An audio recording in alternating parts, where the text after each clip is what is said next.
you grumpy at me? No, but I'm not good at camera stuff.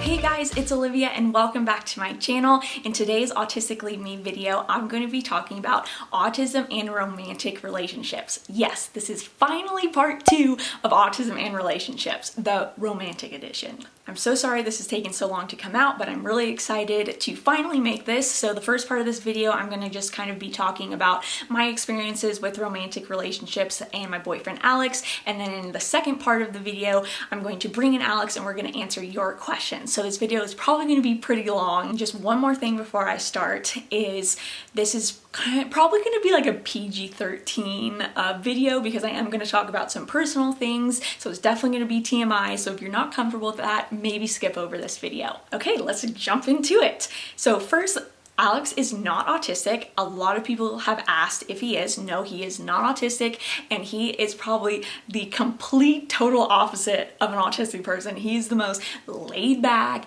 nonchalant, go with the flow person you've ever met. His needs are just like, whatever, we'll do what you want. He's just like so relaxed all the time. He's never stressed out. Yeah, is just the complete opposite of me. I know a lot of people on the spectrum date other people on the spectrum, but for me personally, I don't think I would ever be able to date somebody like me because I'm a pain.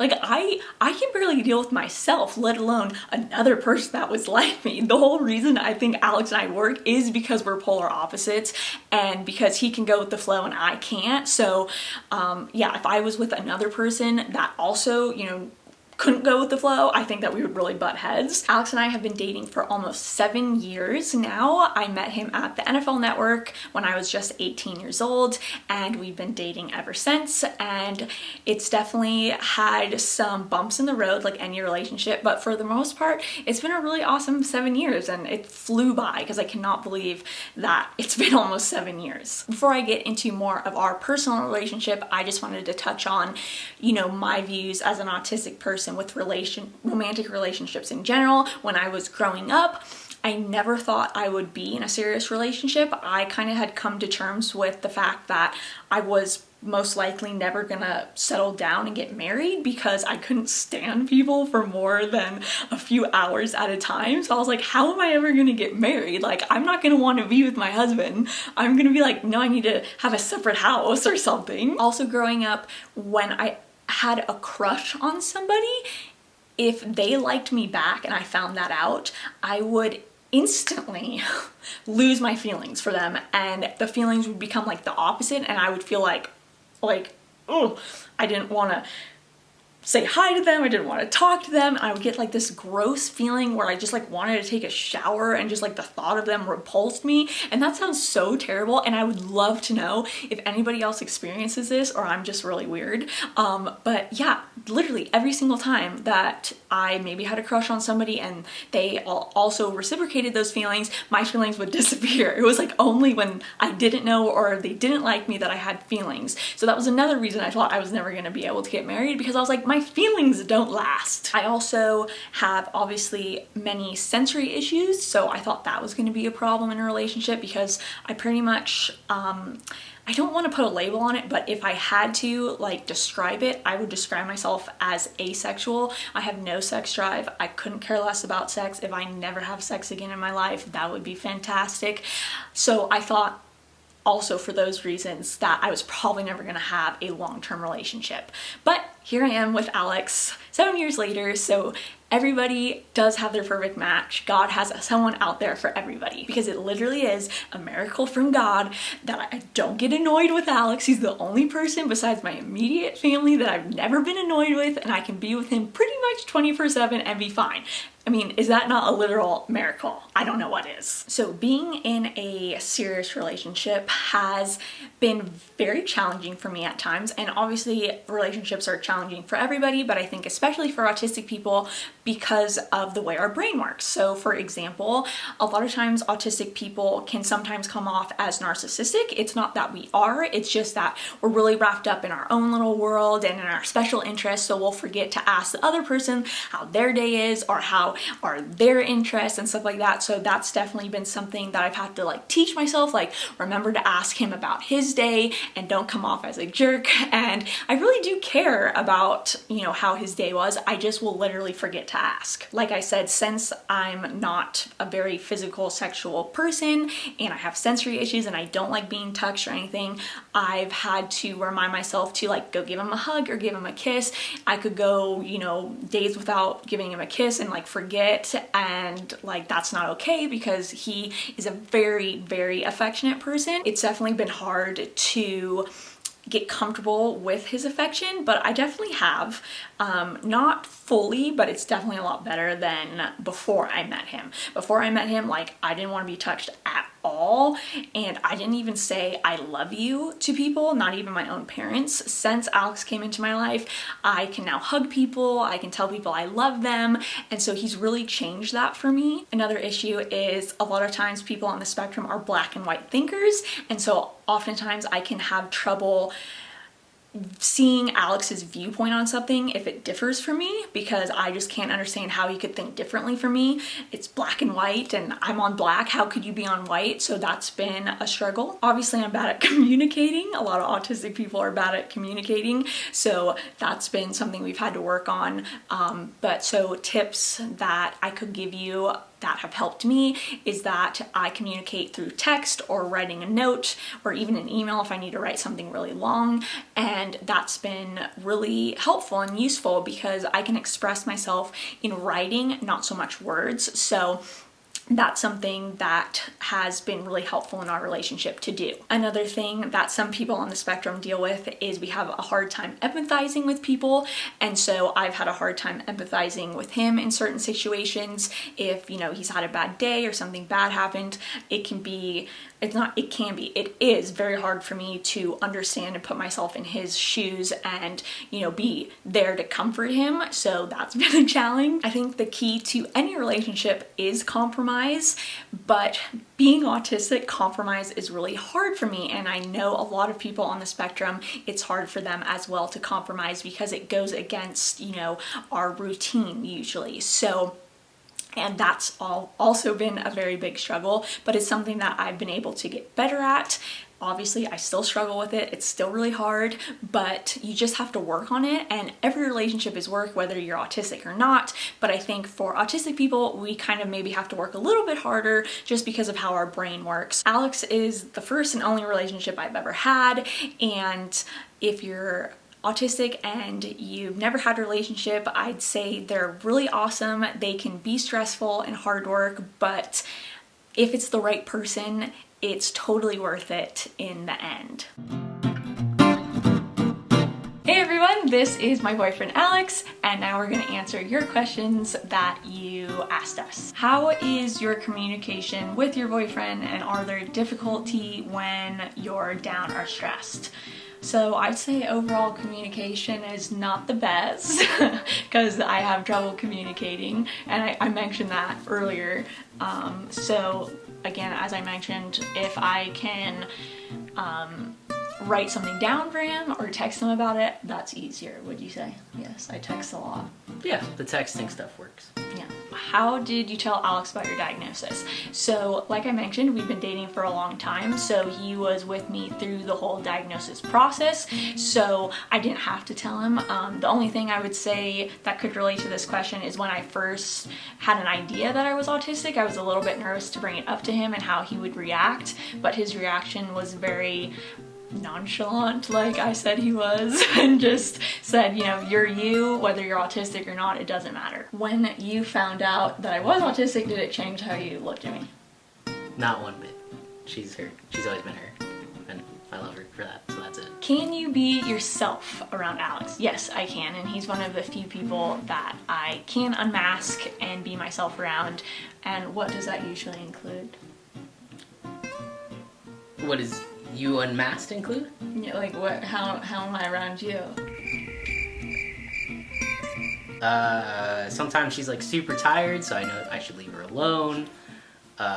Sometimes she's super happy, wants to talk, so I talk.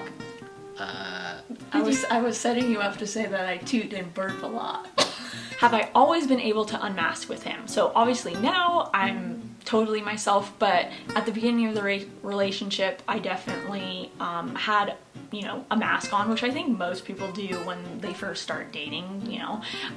So yeah, but I'd say it came off pretty quick. What are your favorite things about each other?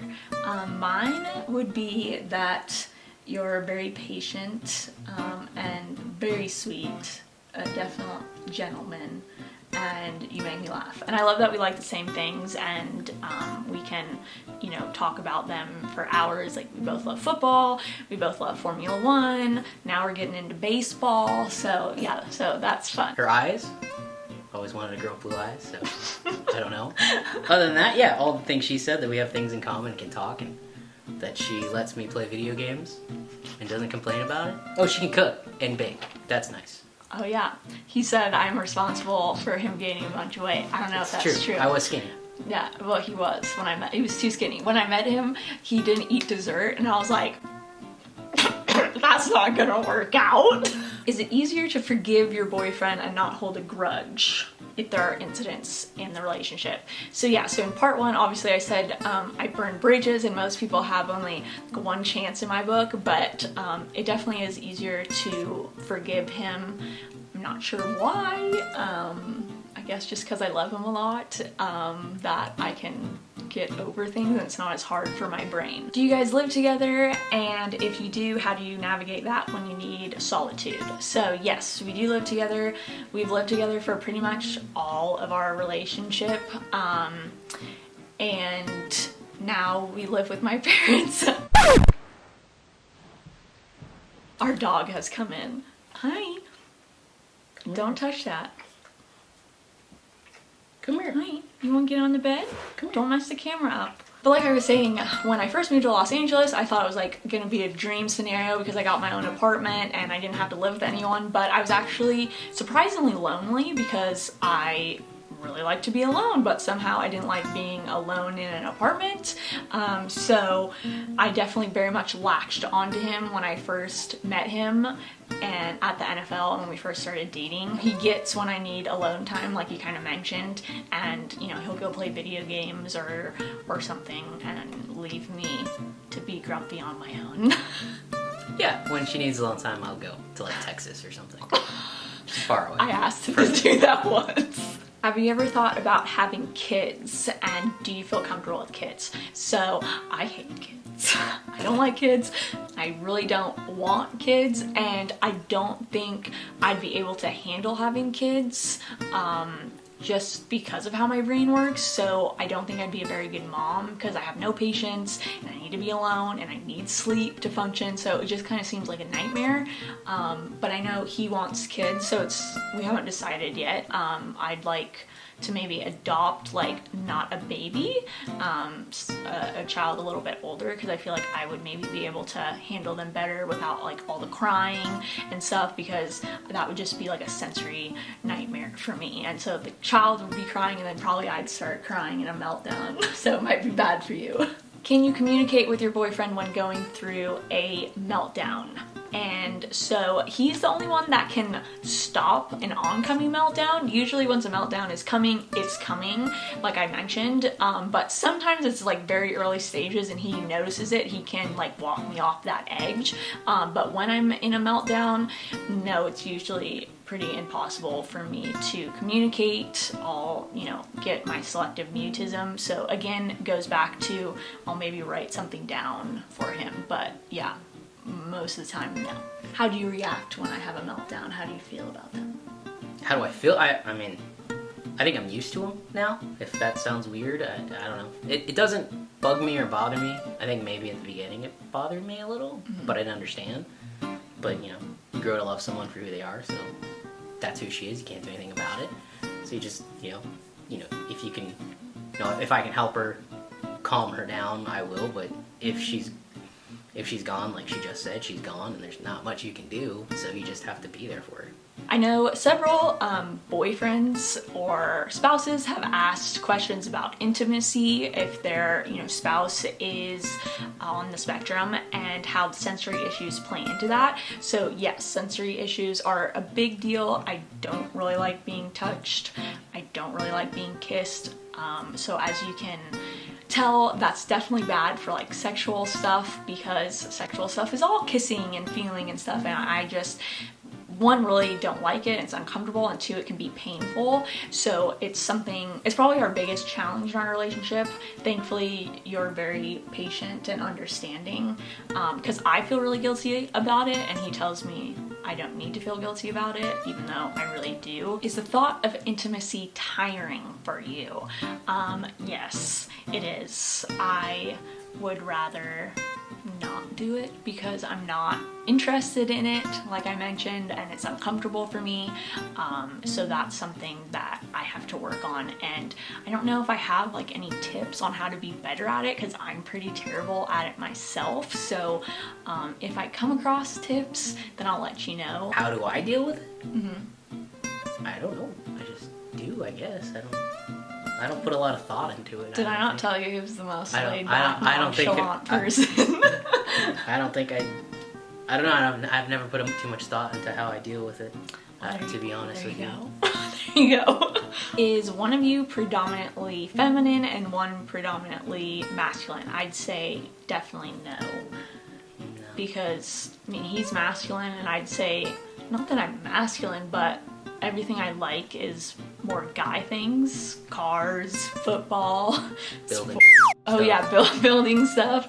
Yeah, I got all my tools and I build furniture and stuff. So yeah, there's nothing really I'm into that I would consider girly. We just really get along, and I think that's because I like a lot of guy stuff. Probably. And I like hanging, like I said in the first video, I prefer to hang out with males and I don't really connect with females.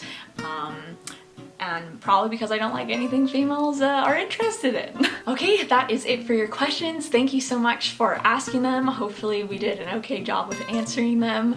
Thanks again for tuning into another video, and I will see you guys next week. God bless, and see you soon.